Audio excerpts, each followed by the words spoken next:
Okay. Well, there's the short story and the long story. And I think the long story is an interesting path. How did I get off the path of just being a career person with a job is part of how I got into making masks. And I think that really happened because when I was at university, ostensibly reading philosophy, somebody turned me on to LSD, and I all of a sudden realized that philosophy was something a lot more than part of some career path, and that also that the university itself was a kind of a dead-end street, part of a way to get to a job, to get to a way of life that just seemed false. And it seemed like if I really wanted to pursue philosophy, I had to immediately stop what I was doing and do something else. So I stopped reading philosophy at university straight away, and headed off. I hitchhiked to India and spent 2 years living in India, traveling around. I wasn't really, I wasn't really looking for a guru. I wasn't at all looking for a guru. That wasn't my trip in India. Actually, I was quite fond of hashish, and I wanted to be in the place where hashish was from and just see what happened, see what came up. And there was a lot more LSD there, so I continued taking trips, although I had to kind of learn the hard way that it wasn't a party. It wasn't. First of all, I had to learn it wasn't a drug. That it was a sacrament, and it certainly wasn't a party drug, and that to really enjoy, not even to enjoy, but to benefit and to safely navigate through the world of psychedelics, I had to learn how to take psychedelics in a safe way, in a way that was very personal and not concerned with who I thought I was or what position I thought I should have in the group or the venue or the milieu that I was in. I really had to start asking myself, who the hell am I? And it helped to get away from England. I was an English person. It helped to get away from there. First of all, to get rid of that notion that I am some kind of nationality. And at that time in England, I'm not sure what it's like in England these days because I haven't lived there for many years, but at that time in England, being English also came along with all this other baggage, and a lot of it was linguistically based or supported. What kind of Englishman are you? Are you a working class? Are you a middle class? Are you a upper class? What kind of education do you have? What kind of English language do you speak? Sort of pegs you in your class, and that was all stuff that I just needed to get away from and move on from. So I immersed myself in India. After a couple of years in India, people tell me that I actually started having a sort of an Indian accent when I spoke. So how does this link with mask making? Okay, because this journey I'm on, all of a sudden I'm out of my roots country, I'm out of England, I'm wandering around India. I'm on an adventure that doesn't seem to, that where my identity as a certain kind of a national seems to have been thrown out the window or left behind. And this adventure led me to the United States. And when I got to the United States in 1974, like many Europeans, I kind of expected to find in the United States, I think, a society that was responsible for this brutal foreign policy that was really affecting the world at that time. Vietnam War was still happening in 1974. It was kind of winding down, but it had been very much, I think, in the minds of European people, and lots of European people had felt that America wasn't a good place. So when I arrived in America, I was delighted to find wonderful people, to find a wonderful land, a beautiful country. You know, they say, well, if there's a big front, there's got to be a big back. And I found this brutal front that America was putting out to the world was balanced by this wonderful counterculture. And I very quickly, after arriving in the United States, gravitated to the West Coast, where I felt the vibrations to be a lot lighter. I was still at the time taking a lot of LSD, and I was quite sensitive to vibrations, and the East Coast seemed to be quite intense.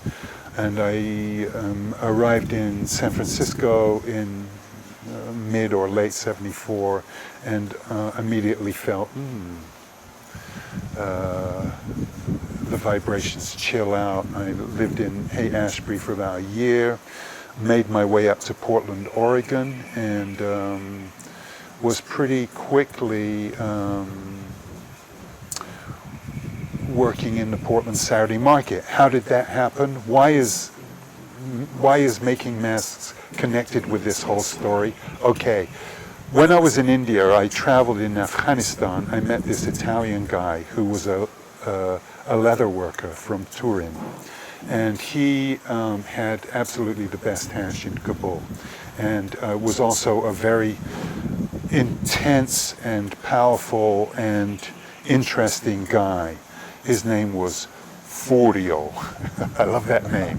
And that was really, it really described who this guy was, Furio. He had this huge emotional temper and this, this Italian way of speaking that was very physical.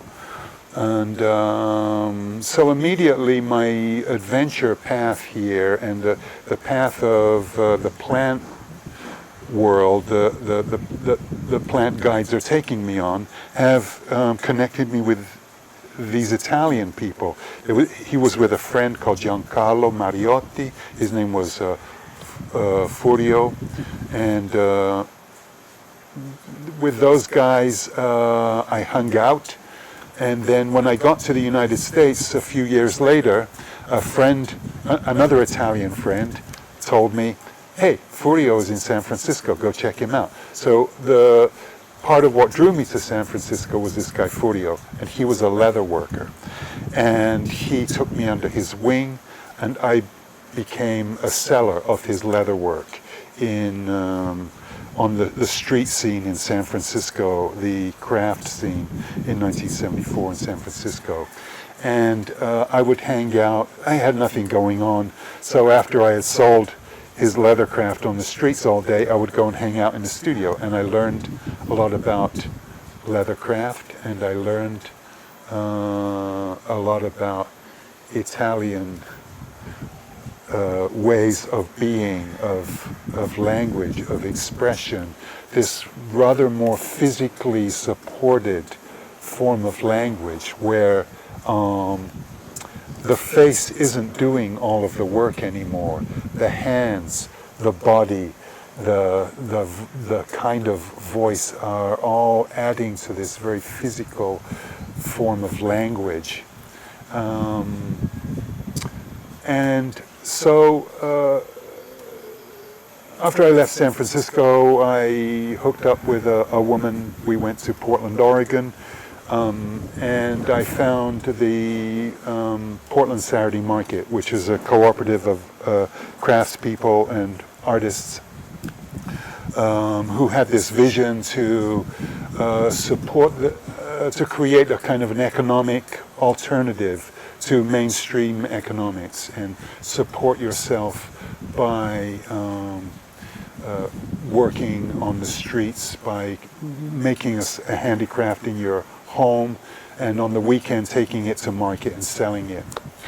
Okay, so I immersed myself in leather work and sold my leather craft on the streets of the Portland under the Burnside Bridge at the Portland Saturday Market every weekend, and over a 10-year period became aware of the Eugene Saturday Market and got involved with that a little bit. And people said to me, "Man, the Oregon Country Fair, you should go there. There are naked women, and you can see beautiful hippie girls walking around with no shirts on."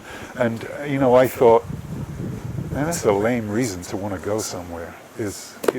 Why would I want to go somewhere just to see naked women?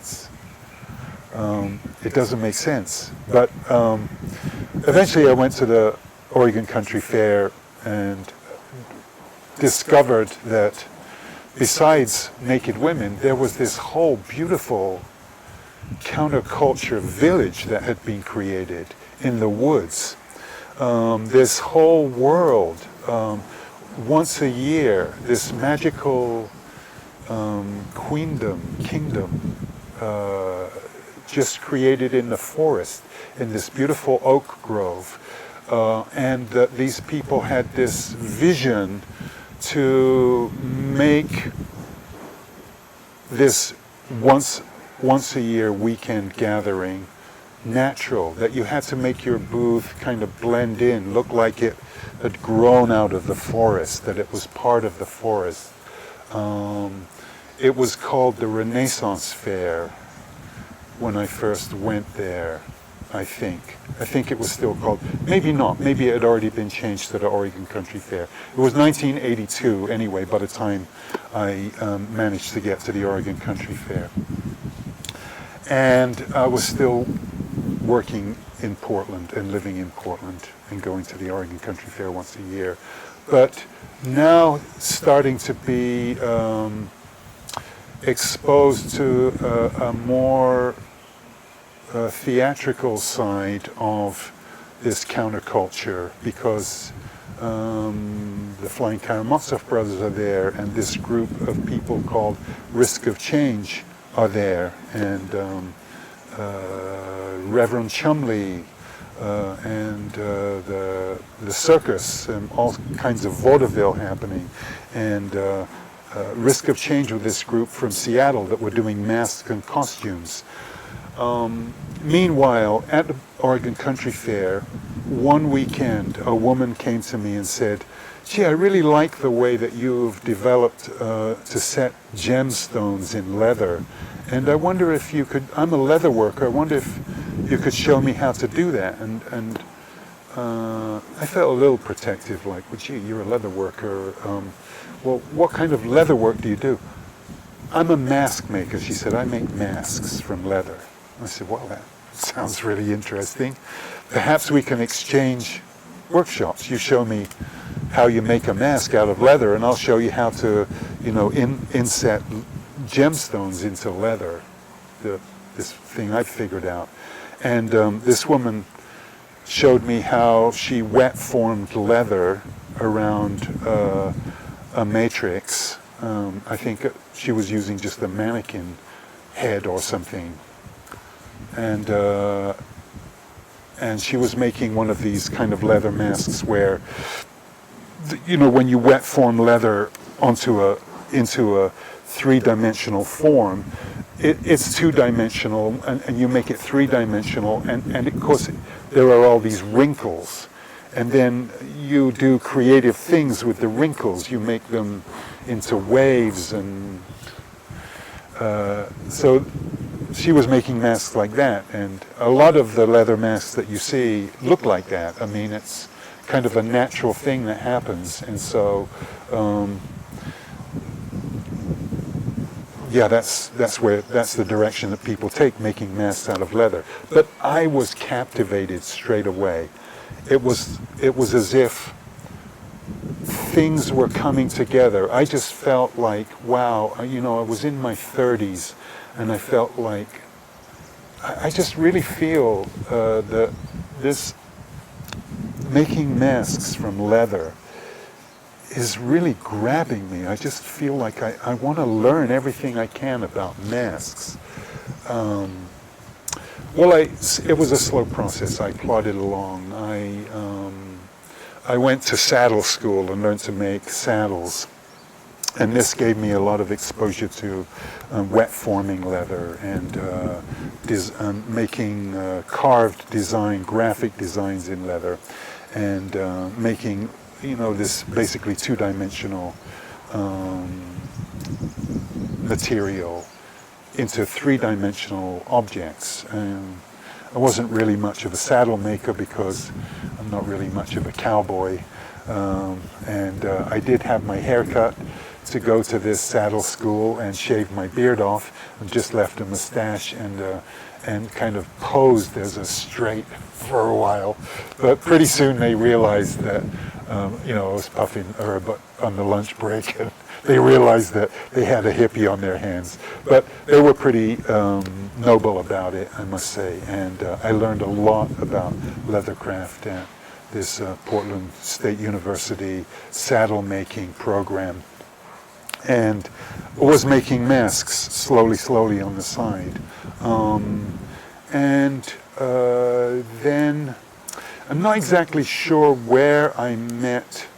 I think what happened then was I was making masks and going to and starting to sell them at the Oregon Country Fair, and this kind of attracted me to, and them to me, made a connection with me and Risk of Change people. The Risk of Change people came over and said, wow, this is really interesting, you're making masks out of leather, and you know, we perform with masks, and we make the giant puppets at the fair that follow the circus band around the fighting instruments of Karma marching band / orchestra. I think that's what their name is. I'm not sure if that was their name at the time, but that seemed to evolve to be their name. But yeah, we follow, you know, we're involved with the parades. Why don't you come in the parades? And I joined this group, the Risk of Change Theater. They were a lot of the artists in that group were gay men from Seattle. It was my first real experience of working with a lot of gay men, and I found these particular gay men to be incredibly creative and sensitive people. It was a great experience to work with them, and it sort of opened up my mind even more than it had already been opened with these copious amounts of psychedelics. And I started to become interested in making the giant puppets.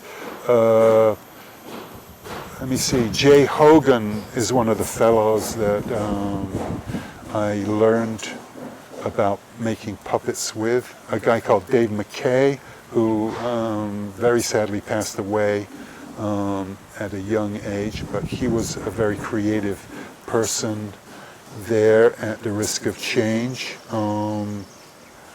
A guy called Jeff Bale, who's a very beautiful, creative man. I think he still comes to the fair sometimes. Yeah, a lot of very creative, beautiful people in Risk of Change, and I started to get interested in making giant puppets. Well, it was 1986 when I first started making leather masks. By 1988, a friend of mine from Tequilma, I had moved to Southern Oregon from Portland, to a small artist village, Tequilma.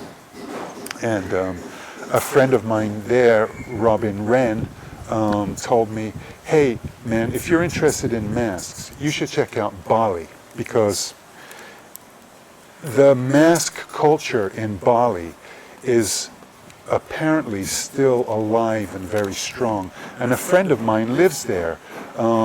She lives in San Francisco. Here, I'll give you her address. You can go down and visit her and talk to her about it. And I went down to San Francisco. She happened to live around the corner from my sister-in-law. We got speaking about Bali, and she told me a good place to go. And in 1988, I flew to Bali and arrived in Ubud, which was where this person told me to go, to this village of Penastanan. And my first evening in Bali, the first day that I arrived, I went to a very small cafe, and there was a group of people sitting around talking, and they were talking about how excited they were that they were learning to carve masks in Mas. And they were learning with this guy called Ida Bagus Anom. And I couldn't believe my luck. I had gone to Bali to try and find mask makers and to learn. And here, my first evening there's this whole group of people. They were from Naropa University in Boulder, Colorado. And they were on some, study abroad program. And part of their program was to study with this guy, Ida Bagus Anom, in the village of Mas, to carve masks. So I said to these guys on my very first day there, gee, I've come all the way to Bali on a quest for mask making. I'm a leather mask maker. Do you think I could come along and ask your teacher if I could join in or watch you guys or something?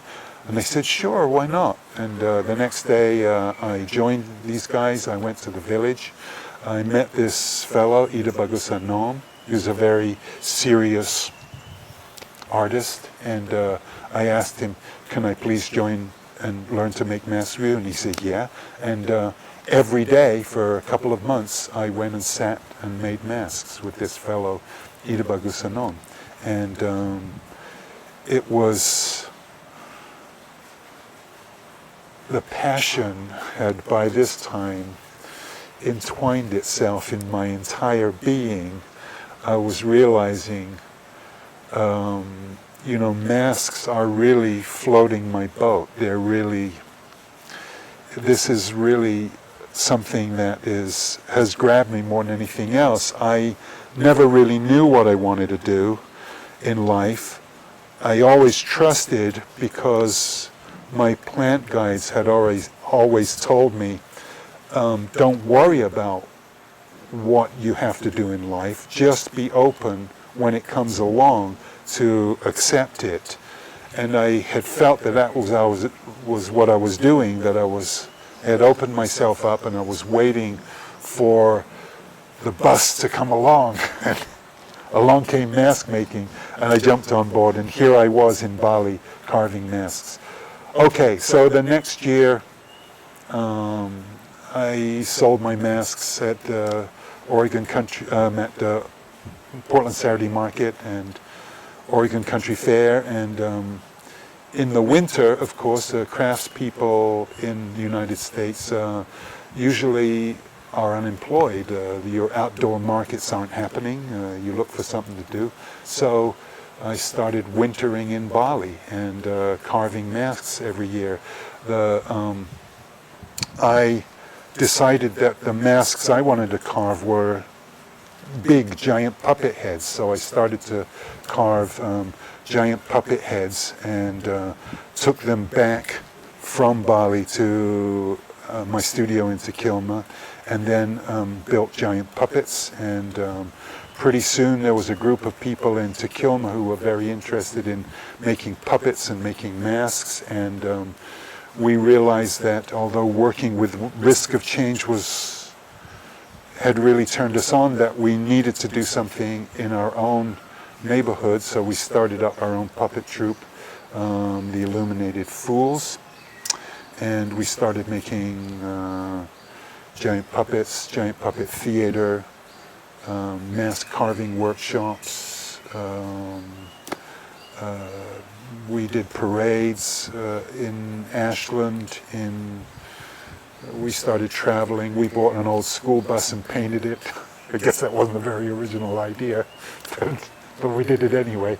And started traveling in our school bus to fairs up and down the coast. We went to Reggae on the River and brought giant Rastafarian puppets to Reggae on the River. And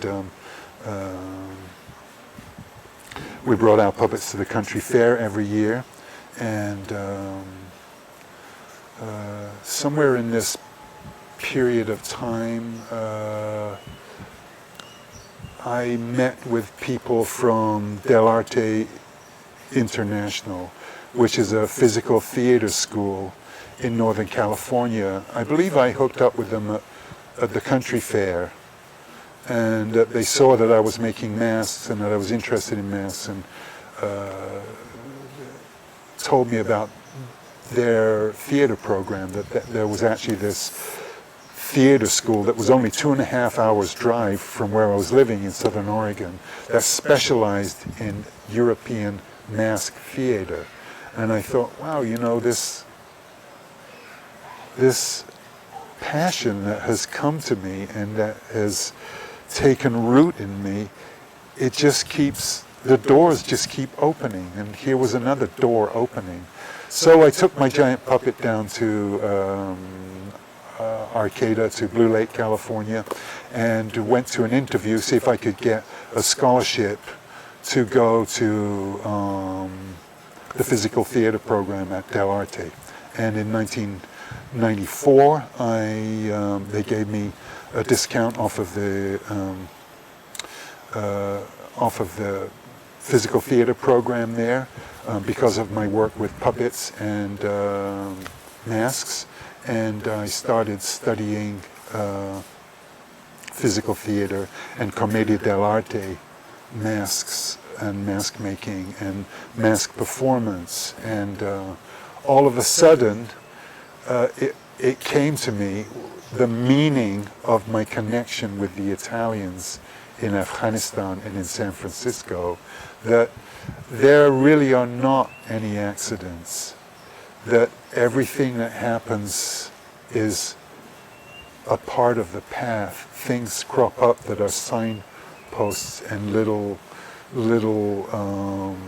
guidances to where your path is going, and that my connection with leatherwork and these Italian people had somehow magically led me to dell'Arte International.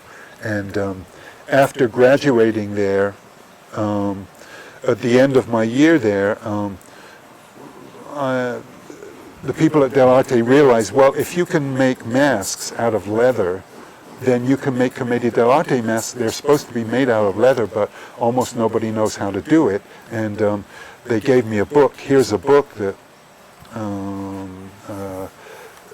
this guy who took the UCLA theater students to Padova, Italy, to a workshop with Donato Sartori, the son of the great commedia mask maker. He had a seminario in Padova, and this guy kind of did a photo journal of the class's experience there, and he wrote this book. And they gave me this book, and from this book I figured out how to make commedia dell'arte masks, and I made leather commedia dell'arte masks for our performance, in our final performance, which was like the finals of this physical theater training program. And also we made giant puppets. I shared some of my parade skills. I did some mask making workshops there, and they encouraged me to go to Padova to continue my studies. So I took a year off the Oregon Country Fair. I believe it was 1995. Was the only year since 1982 and the current era that I took a year off the Oregon Country Fair so that I could go to Padova and study Commedia dell'Arte mask making with this master, Donato Sartori. And the same year opened my website where I started selling the characters of the Commedia dell'Arte leather masks, Signor Pantalone, Arlecchino, Il Capitano, Il Dottore, Pulcinella, Colombina, Brighella, all of these characters, the stock characters from Commedia dell'Arte. I had learned that Commedia dell'Arte was incredibly influential in Western theater, that Molière and Shakespeare were both very familiar with and had seen the Italian comedy, and much of their work was modeled on the structure of Italian comic theater, so that there were the actors would play a certain character, rather than today when, actors are trying to avoid being stereotyped. Okay, I don't want to play a gangster my whole career, and they sort of avoid that. But when theater first started in Europe, actors played one character their whole career. And in Commedia dell'Arte, there was no dialogue, there was no script, there weren't playwrights. The actors developed their own dialogue. So if I was Il Capitano is this character, the captain, and he was sort of a spoof on mercenary soldiers that had come from Spain and were fighting in these little Italian wars in the 1500s, when these different states in Italy, when there wasn't a country of Italy, there were just these independent states that were constantly fighting against each other. And they would often employ these mercenary soldiers from Spain. And these soldiers would, of course, be very macho. And the Commedia dell'Arte sought to make fun of this by making these very macho characters who were so brave and so full of their exploits and their experiences. When I met 1,500 raving savages coming to me, and I fought them single-handed and cut them down, 12 here and 12 there, till they were all dead, and it was up to my knees in blood. And the Capitano character, the guy who wore the Capitano mask, the mask usually had this elongated nose that was kind of phallic, that was exaggerating the bravado and the imaginary prowess of this character, Il Capitano. These actors would create their own dialogue. They would have this sort of series of monologues, and the play that was happening would just be kind of a rough scenario, and the actual dialogue would come from the actors. It would be owned by the actors. The actual masks were created by the actors. The characters were created by the actors. That the original Arlecchino, the original Pantalone, the original Pulcinella these were characters made famous by certain actors who played the same character their whole career.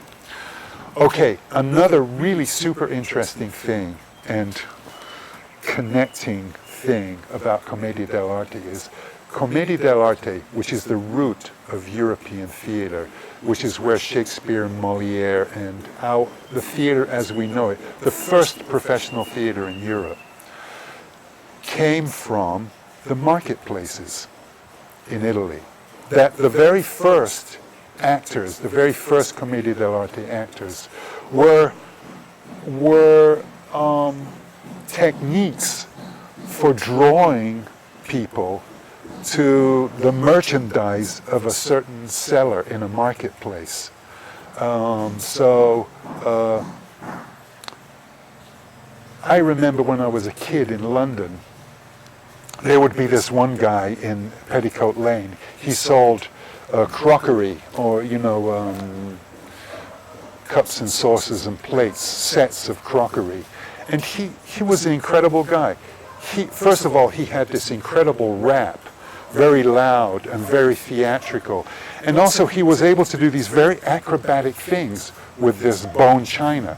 He was able to take a stack of plates like this and then splay them all out like a deck of cards like this. And all of the time we would be talking about how unbreakable and how beautiful these plates were. And he would draw this huge crowd. It wasn't just salesmanship, it was street theater. And this is where European theater came from. It came actually from outdoor craft fairs, outdoor marketplaces. Can you see the connections here? The Oregon Country Fair, the Portland Saturday Market, the Eugene Saturday Market, masks, parades, giant puppets, theater.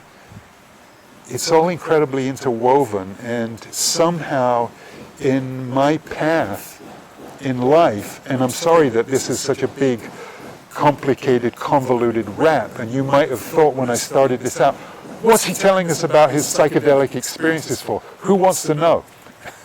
But really, this is how it's all connected. It was all very much connected with me, very much like the roots of mushrooms that are connected underneath the carpet of the forest and that stretch out for miles and miles and miles and that connect everything, and then in certain areas under specific conditions these magical things pop up, these magical fungi pop up, and they contain this plant energy that is a gift from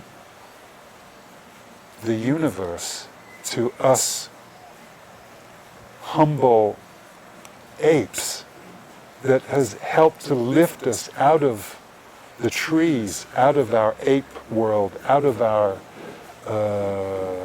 primitive life and into this world that really is, I don't know if I'm exaggerating, the internet, the future, the interwovenness of art, creativity, culture.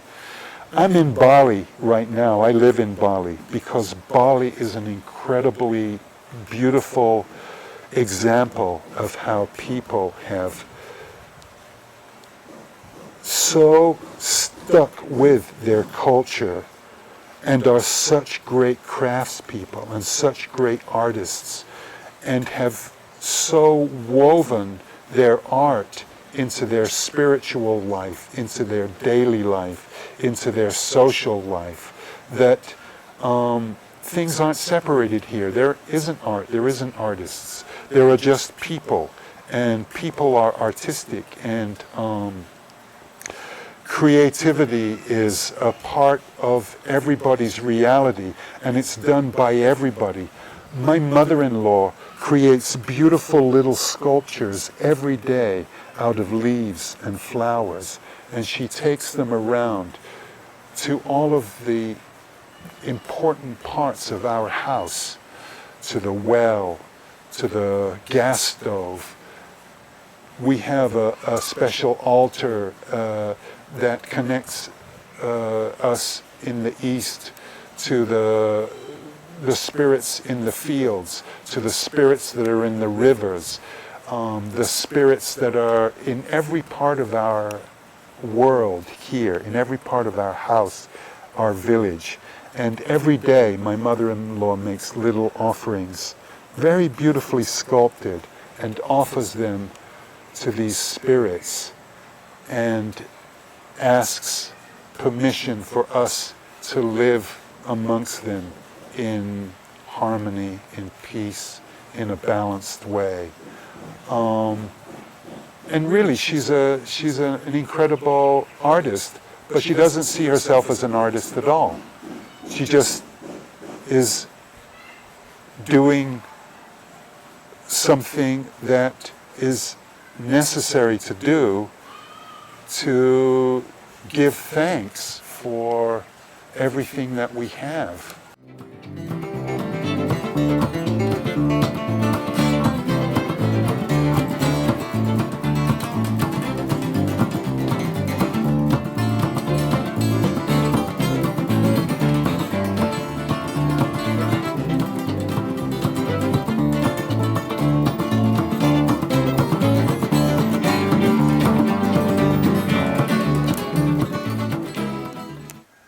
So,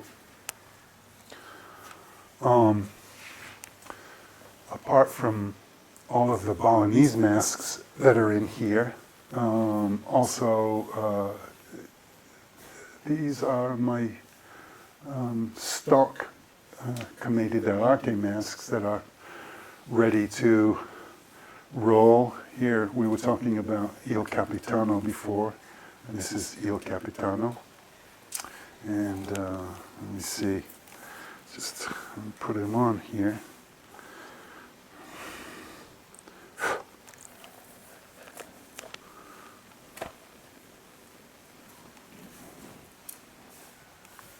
So Capitano, tell me about these masks. I am Capitano Tres Huevos.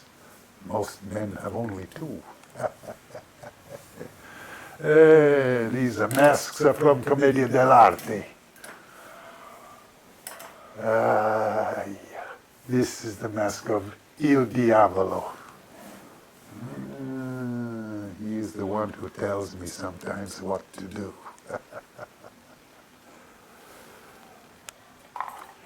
Here is a new mask, and it's not a very common, you can just hang there, buddy. This is not a very common mask. This is La Strega, the witch, the Italian witch. And I just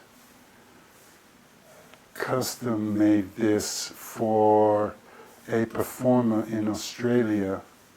I believe she's in Melbourne, called Rosa Campagnaro, an Italian-Australian, who has a commedia troupe there, and wanted a witch mask. This is a leather mask. It's very thin, and I'm not sure if you can see here, but there's a seam down the nose here, and that is the secret, but the key to how this two-dimensional piece of leather, and here's a piece of mask leather right here,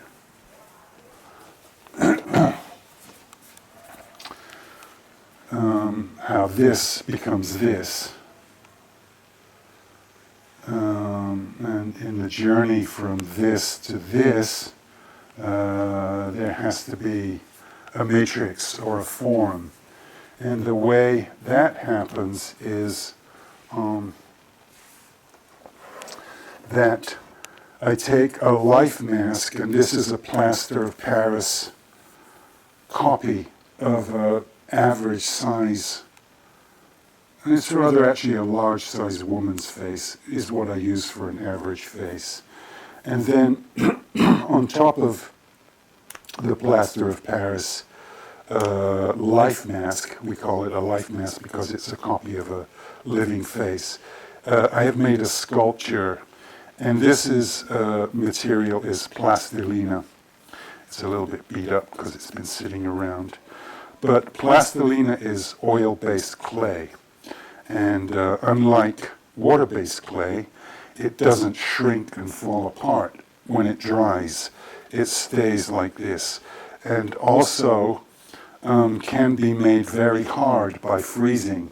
So actually if I put this sculpture in the freezer, this will turn rock hard, rather like your Cornish game hen or whatever. And I could actually make a leather mask on this. But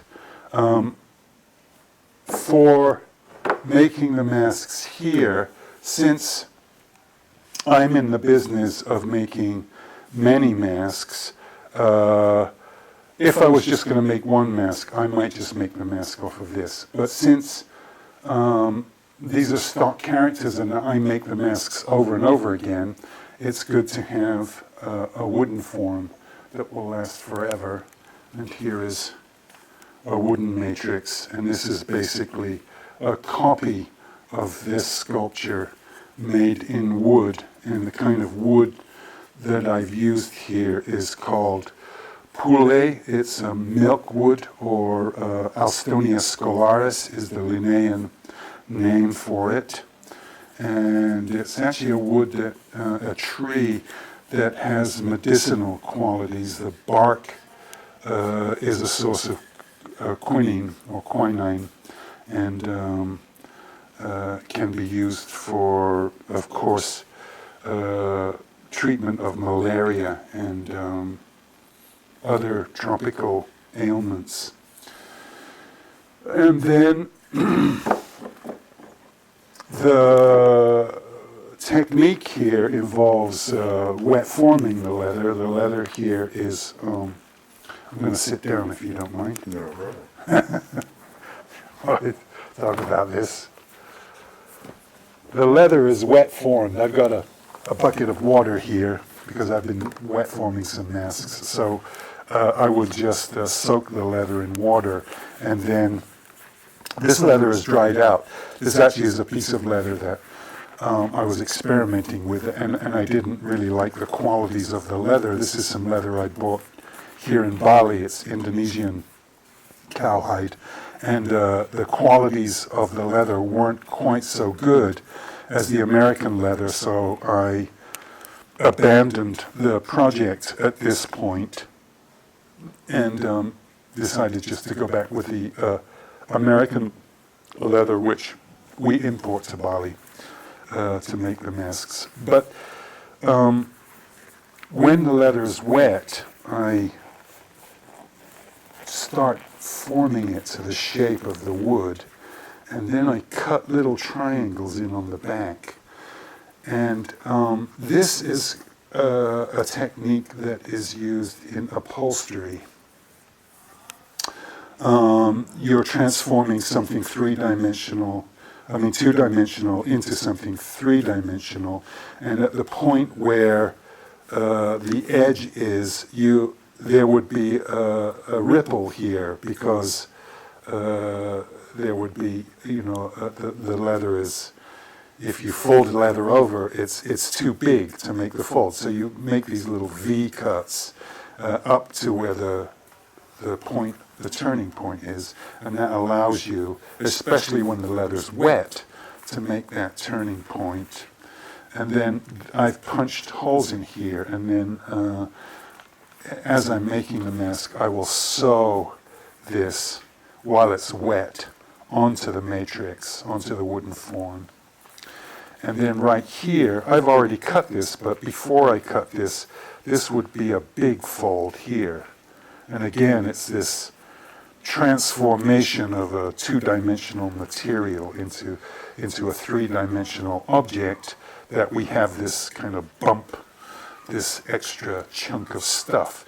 And the technique for dealing with it here is to make two cuts down to the tip of the nose, to where the point where it turns, and then cut these bits out, and then cut this part, this flap, paper thin, and I'm using chisels and knives here. These are some of the tools that I'll be using for this. This is a flat chisel, and this is a flat knife. They're both good for skiving, but I'll put this on a flat board and then cut it this way so that it becomes thin, to make this paper thin. And then take this piece of leather out here, just cut this piece out right here. Like that. And then when that is cut out here,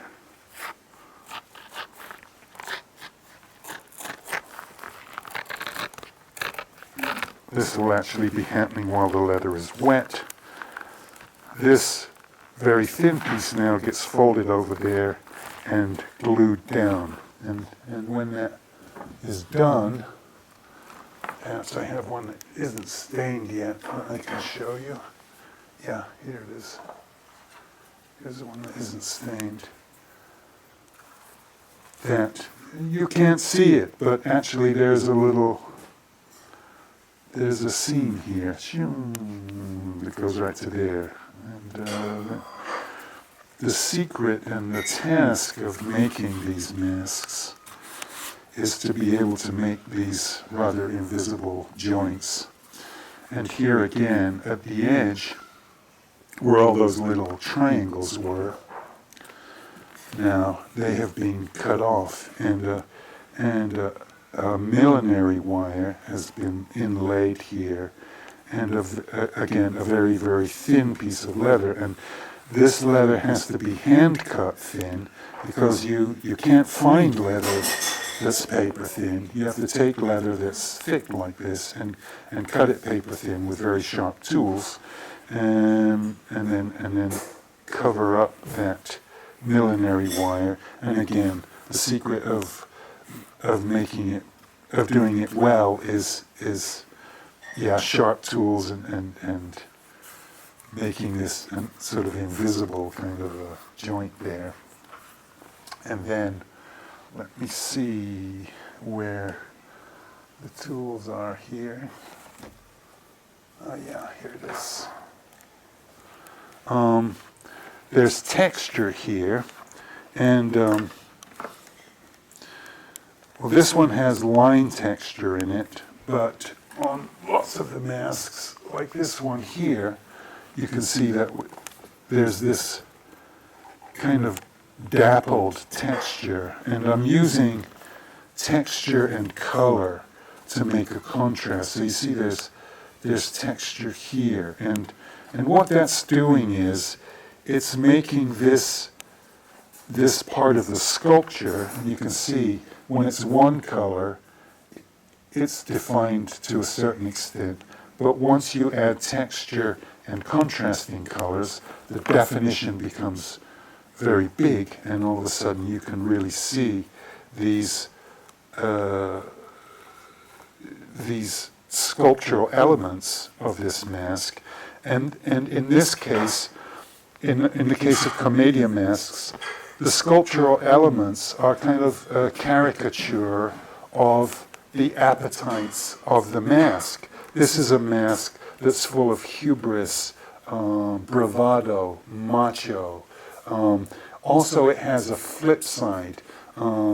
It's also cowardly, but you can see that the sort of the anger and the tension of the sculptural lines in this that make it look not necessarily very bright, but very intense, very bombastic. And this is also part of the character. The caricature is expressed in the nose. The nose is sort of red at the end. It's a glowing bulb of probably too much wine too often, and also a rather phallic symbol of this person's idea of their self, Il Capitano.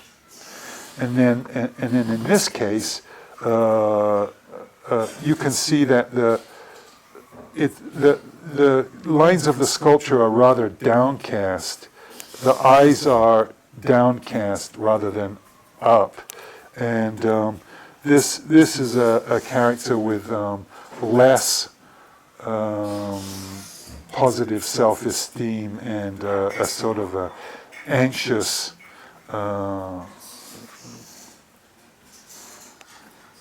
pallor. This is La Strega, this ancient kind of hard-edged either wisdom or knowledge or power in this very, very ancient but hard witch character. And then this is an interesting kind of a character right here. This is a Zani. The Zanis were the servants in Commedia dell'Arte, and this is a servant character called Gallibilia. It's a character that I invented, and the idea is that this character believes everything that it's told. Whatever you say to this person, it believes. It's absolutely the epitome of gullibility, and that's why her name is Gallibilia. And the lines of the sculpture are designed to give this character a sort of a gormless innocence, not too bright, but very, very trusting, like trusting to a fault. And yeah, that's the character Gallibilia. And again, where I came into this was this texture here is put into the mask with a cow horn mallet while the leather is still damp. And this is a technique that actually I first came across in metalwork as part of my general craft and sculpture training. At some point I was learning how to make dapple designs in leather to create texture. I mean in metal, in copper and brass to create texture. But it works the same in leather, and this is a cow horn. And it's kind of interesting how many parts of the cow are involved in this work. This is cowhide, cow skin. It's vegetable tanned cowhide. This is perhaps the major tool in sculpting the mask. This is called a stichetta, and it's made from a cow shin bone, and it's used to push the leather when it's damp. And again, this leather is dry right now, so it's not really showing what would happen, but to push this into the details and make the details of the sculpture pop up through into the leather. Yeah, we're just marveling at the fact that this mask is made from cow skin, and that two of the major tools involved in making it are from other parts of the cow. This is from a cow shin bone, and it's called a stichetta, and it's used for bringing the sculpture of the wood, in this case, through the leather. And when the leather's wet, in fact I can get this leather a little bit wet in water and show this.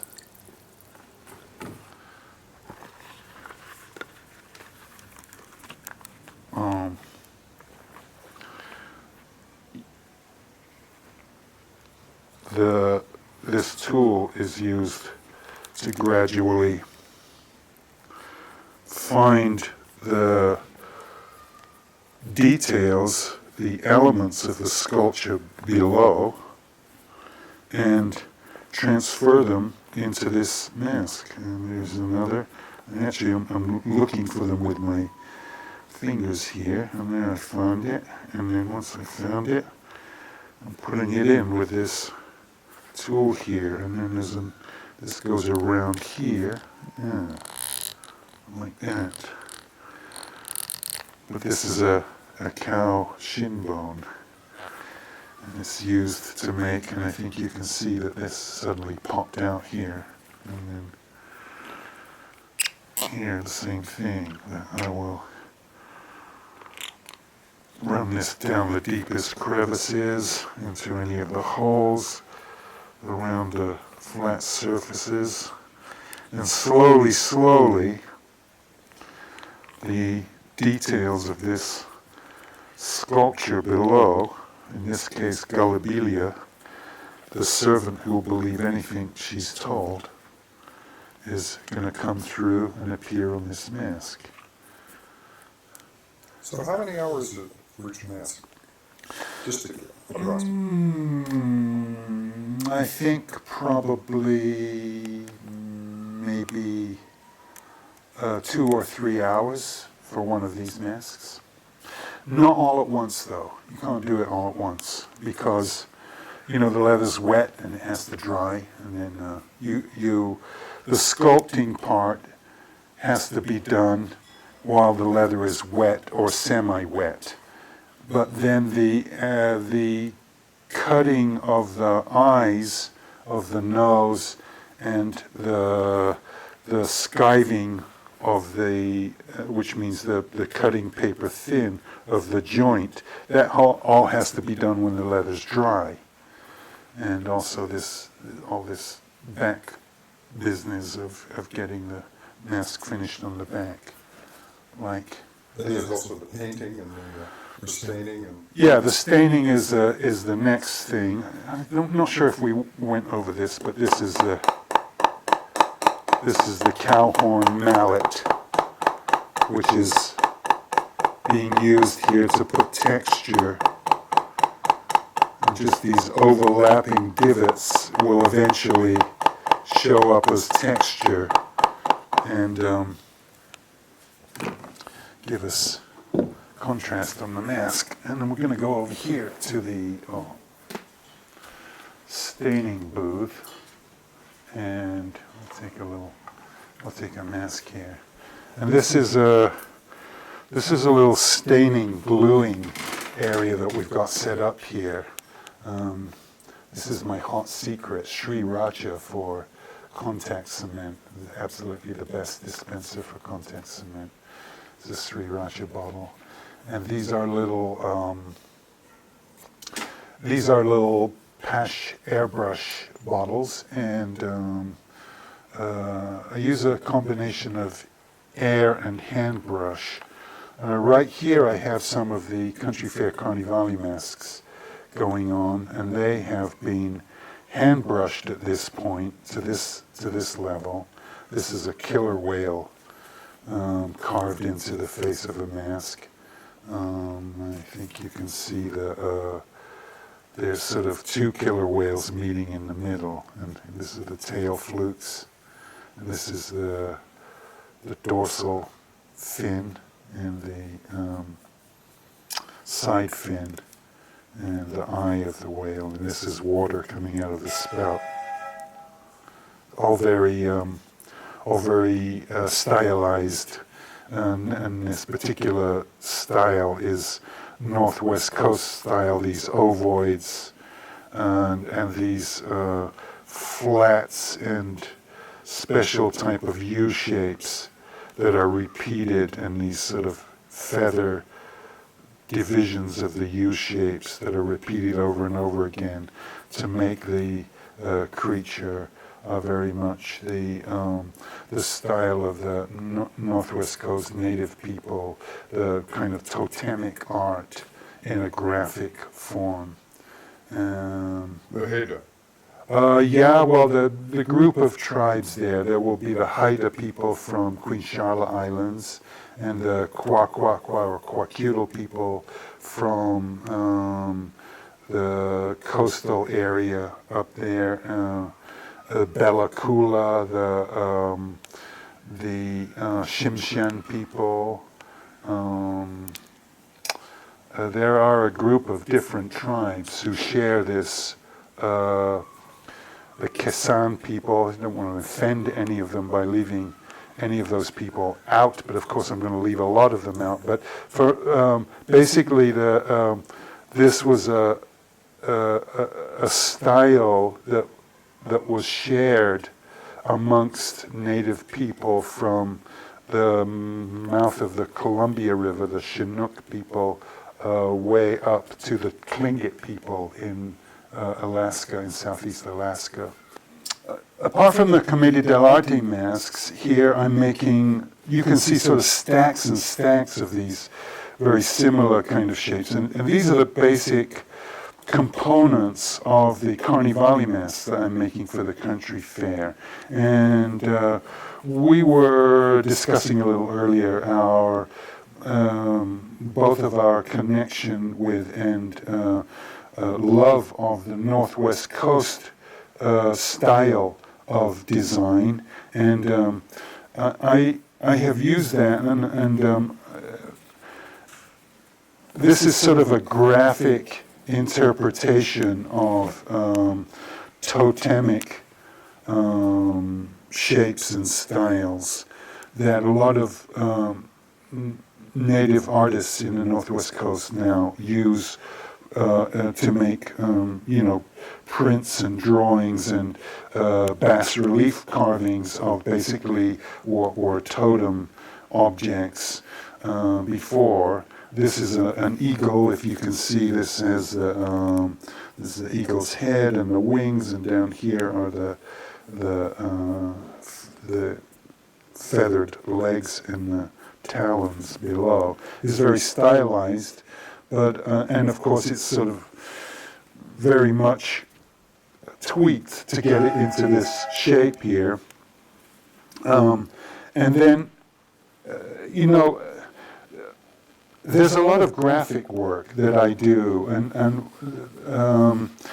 the way I work is I will take the shape I'm working with. This here is the shape of a cat mask that I'm making. I'm going to make a lot of masks like this.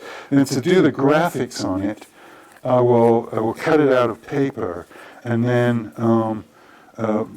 have marked where the eye is, and then draw a design around and then press it hard so that it comes out through the other side, and then copy it onto the other side from one side, so it's basically symmetrical because it's half a design folded over and repeated. And then I will lay this on top of the leather when it's flat before it's sculpted, and go over the design with a pencil while this leather is damp and leave a mark. Then I will take, excuse me if I jump over here, this tool here.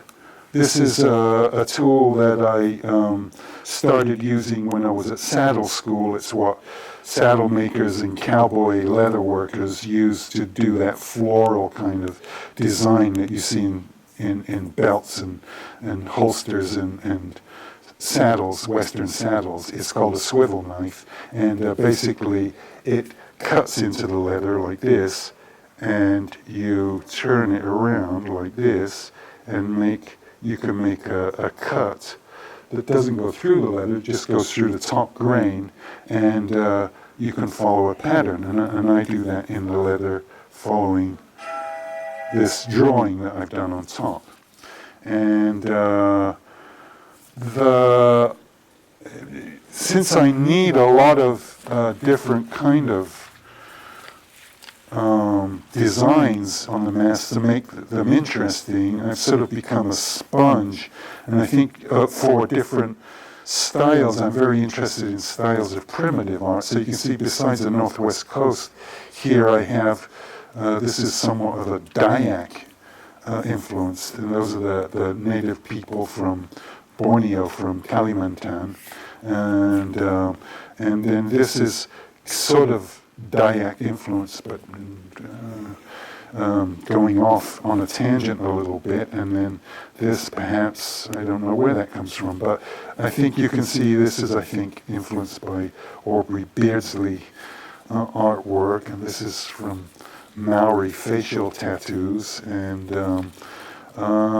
this is from influenced by Celtic knotwork. But, you know, I need to come up with a lot of different graphic ideas, and I become a sponge for all of these things that I see, and then I sit down and draw them onto many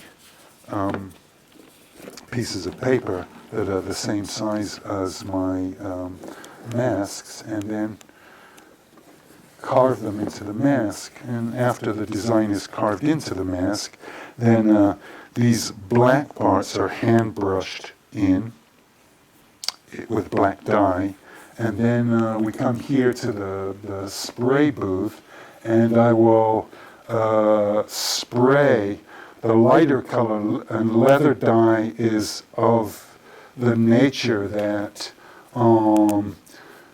it's gradually, it's stronger as it gets darker, so you can't lay a lighter color over black and affect the black. The black will always be black.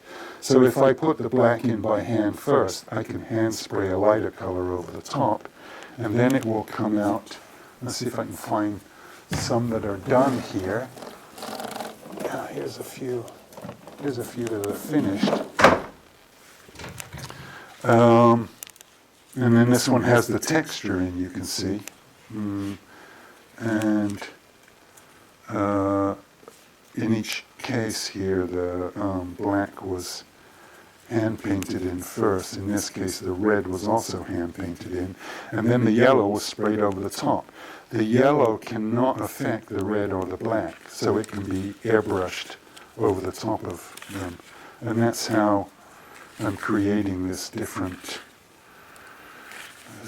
kind of designs. This one is actually touched up with a little acrylic gold. Don't use acrylic too much. These are all mostly leather dyes.